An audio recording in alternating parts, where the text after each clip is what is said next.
Hujan turun deras saat aku lembur. Gedung berdiri tinggi dan tampak kosong di tengah kawasan industri yang sudah sepi sejak sore. Aku diminta menyelesaikan laporan audit internal yang harus dikirim sebelum pagi. Satpam hanya satu orang dan berjaga di lantai dasar. Selebihnya, seluruh lantai terasa sunyi dan panjang lorong tampak lebih gelap dari biasanya.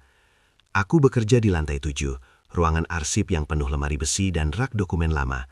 Lampu neon di atas kepalaku berkedip pelan, mengeluarkan bunyi dengung yang membuat suasana makin tidak nyaman. Setiap kali angin berembus dari ventilasi, pintu lemari bergetar halus. Aku mencoba fokus pada layar komputer, tapi bayangan rak tinggi di belakangku terasa seperti mengawasi. Jam 10 malam, listrik padam, monitor mati, gelap gulita. Hanya cahaya darurat berwarna merah yang menyala redup di sudut ruangan. Dalam keheningan, aku mendengar suara langkah pelan dari lorong, seperti seseorang berjalan melewati pintu.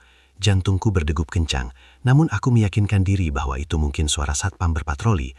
Listrik kembali menyala, tetapi koneksi jaringan kantor terputus. Aku harus turun ke ruang server di lantai 5 untuk memeriksa router. Lorong terasa panjang dan dingin. Saat pintu lift terbuka, cermin di dalamnya memantulkan wajahku yang pucat dan tegang. Tidak ada siapapun di dalam lift, namun suasananya terasa sesak.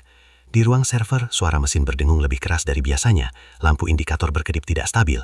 Aku membungkuk memeriksa kabel-kabel, ketika tiba-tiba terdengar suara benda jatuh dari rak belakang. Aku menoleh cepat, tapi tidak melihat apapun selain tumpukan kardus penyimpanan. Tanganku gemetar saat mencoba menyalakan ulang sistem jaringan. Setelah jaringan kembali aktif, aku bergegas naik ke lantai 7. Di tengah perjalanan, aku melihat salah satu pintu kantor di lantai 6 sedikit terbuka. Padahal sejak sore semua ruangan sudah dikunci. Dari celah pintu, lampu menyala temaram. Aku berdiri beberapa detik, menahan nafas, lalu memutuskan untuk menutup pintu tanpa melihat ke dalam. Perasaanku mengatakan lebih baik tidak mencari tahu.